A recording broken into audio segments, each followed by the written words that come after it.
여러분 안녕하세요. 찾아가는 새벽기도 시카고 예수사랑교회 조선영 목사입니다.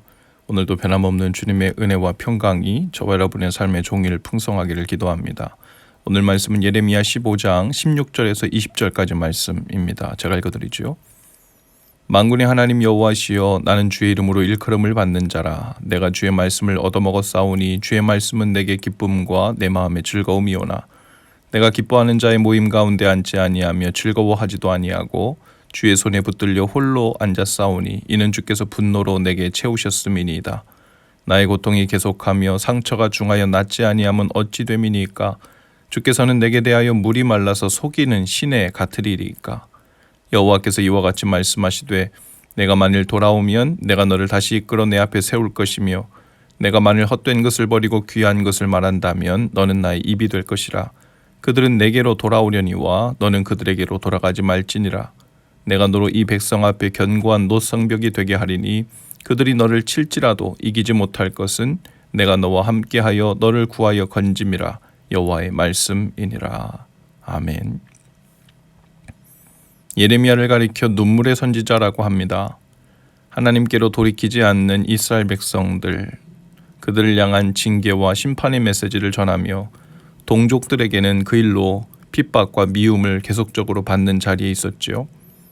그래서 예레미야서 뒤에는 그 눈물과 고통하는 노래를 담아 묶은 예레미야 애가서가 따로 모아져 있을 정도죠. 예레미야는 큰 고통 중에 있습니다. 하나님으로부터도 위로와 평강과 회복의 메시지가 아니라 더 이상 돌이키지 않는 백성들을 향한 하나님의 분노가 예레미야의 마음에 가득 채워지고 있어요. 하나님이 낯섭니다. 하나님의 고통이 예레미야의 마음에도 고통으로 그대로 고스란히 담아지고 있어요. 15장 6절에 보면 백성들을 향한 하나님의 마음이 이렇게 표현되고 있습니다. 여호와께서 이르시되 네가 나를 버렸고 내게서 물러갔으므로 내게로 내 손을 펴서 너를 멸하였노니 이는 내가 뜻을 돌이키기에 지쳤음이로다. 수백 년간 하나님께서는 언제나 백성들이 돌아오기를 기다리셨고 용납하셨습니다. 그래서 백성들이 하나님을 애걸하는 분으로 쉽게 보아서일까요? 끊임없는 우상 숭배와 멸시로 하나님께서 주신 아름답고 복된 기업들을 더럽혀 버렸습니다. 이제 하나님께서 말씀하시기를 내가 뜻을 돌이키기에 지쳤다라고 하십니다. 백성들을 향한 하나님의 그 마음을 고스란히 예레미야 마음에 감동이 되니 그 마음이 얼마나 힘들었을까요? 그래서 예레미야는 말합니다. 이전에는 주의 말씀이 내게 기쁨과 즐거움이었지만 지금은 제 안에 고통하는 마음만 남아 있습니다. 그 고통이 꼬리에 꼬리를 물고 마치 낫지 않는 상처와도 같습니다. 하나님께서는 예레미야에게 마치 속이는 시내처럼 냇물이 있는 것 같지만 물이 말라버린 시내 같지요. 생명의 물이 흘러야 할 곳에 생명과 위로와 용서가 흐르지 않으니 어찌해야 하느냐고 고통하는 마음을 하나님께 토로하고 있죠.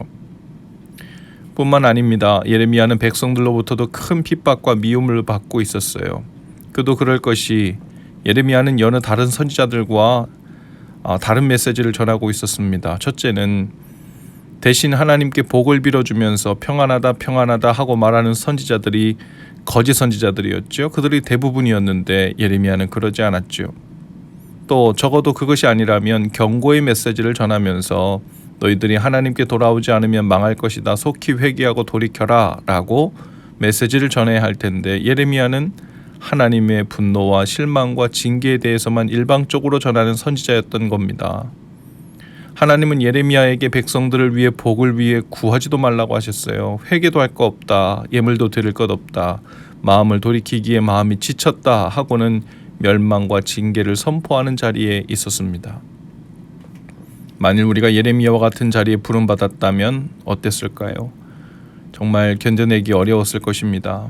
그것이 하나님께서 부르신 사명의 자리임에도 불구하고 하나님으로부터 받는 메시지는 소망의 메시지가 아니라 고통의 메시지였고 백성들로부터는 그 메시지로 인하여 큰 핍박과 미움을 받았어요.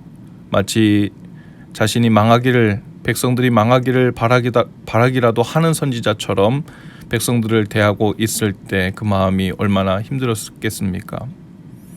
20절에 하나님께서는 예레미야에게 말씀하십니다. 내가 너로 이 백성 앞에서 견고한 노성벽이 되게 하겠다. 그들이 너를 칠지라도 이기지 못할 것이다. 내가 너를 구하여 건질 것이다. 예레미야는 약해져서는 안 되었습니다. 노성벽처럼 강하고 담대해야 했습니다. 유다 사람들이 예레미야에게 맞서서 덤벼들겠지만 예레미야를 이기지 못할 것이라고 하십니다. 하나님이 반드시 예레미야와 함께 있어서 그를 도와주고 그를 구원하여 주겠다고 하십니다. 강하게 하겠다고 하십니다. 노성벽과 같이 감당할 용기 있고 담대한 마음을 주실 것이라고 하십니다. 저와 여러분의 마음도 때로는 노성벽과 같이 강해져야 할 때가 있지요. 눈물로 하나님의 은혜를 구하고 고통과 슬픔을 견디기 힘들다고 토로하는 것도 필요하고, 하지만 때로는 노성벽과 같이 담대한 마음으로 대해야 할 일들이 있지요. 고통을 피하기만 하지 말고 직면해야 할 때가 있습니다. 위로받고 평안을 구하는 때도 있어야 하지만 때로는 자리에서 일어나 노성벽과 같은 마음으로 두려운 일을 직면하고 어려운 일을 뚫고 나가야 할 때가 있습니다. 그것이 하나님께서 보내신 자리이고 하나님께서 원하시는 뜻이라 하신다면 주님께서 저와 여러분에게 노성벽과 같은 마음을 허락해 주시기를 구합니다. 많은 부딪힘과 혼란과 슬픔과 고통이 예상되더라도 그 모든 순간에 엎드러지지 않고 일으켜 주시는 하나님의 손길을 신뢰하실 수 있기를 바랍니다. 인생을 살면서 느끼는 것 중 하나는 믿는 자란 언제나 발만 동동 구르며 하나님께로부터 오는 위로와 평강만 구하며 살아서는 안 된다는 거예요. 때로는 마음을 강하게 하고 담대하게 하여 어떤 문제나 사람과의 관계나 예상되는 큰 고통을 용감하게 대면하여 통과하여 지나야 할 때가 있다는 겁니다. 우리는 때로 마음의 고통과 슬픔이 있는 것은 하나님이 함께 하시지 않은 증거라고만 생각합니다. 그러나 때로 하나님께서는 우리로 하여금 노성벽과 같은 단단한 마음을 주시고 하나님의 뜻을 위하여 고통과 슬픔의 그 순간을 그 한가운데를 정면으로 대면하여 지나게 하시기도 하시지요. 그것을 통과하는 동안에 느끼는 고통과 슬픔으로 인하여 일시간 혼란스러울 수 있지만 그것은 하나님께서 함께 하시지 않는 증거가 아니라 대면하여 통과하여 하나님의 뜻을 이루도록 하시는 그 여정일 수도 있다는 것이죠. 예레미야처럼 혹 저와 여러분 중에는 분명 하나님께서 부르신 자리, 인도하시는 자리인 줄 알지만 두렵고 염려하는 마음이 커서 발을 옮기지 못하는 분들도 계실 거예요. 더 큰 슬픔과 고통 혹은 사람들로부터의 미움과 원망의 자리가 될까봐 두려움이 있을 수도 있습니다. 그러나 중요한 것은 하나님께서 원하시는 자리인가, 하나님께서 정말 원하시는 뜻인가를 분명히 하는 것입니다. 그리고 주님이 부르시고 이끄시는 것이라면 노성벽과 같은 마음을 주셔서 능히 감당하게 하실 줄로 믿습니다. 그 담대한 마음으로 주저하던 자리에서 이기고 나아가시는 삶이 되실 수 있기를 주님의 이름으로 축복합니다. 기도합시다. 주님, 더 큰 두려움과 슬픔, 염려와 아픔이 예상되어 어떤 일과 사람 혹은 대면하기를 주저하고 있는 마음마다 찾아가셔서 하나님의 마음이 무엇인지 보여주시고 또 그것을 대면해 나갈 수 있는 용기를 주옵소서.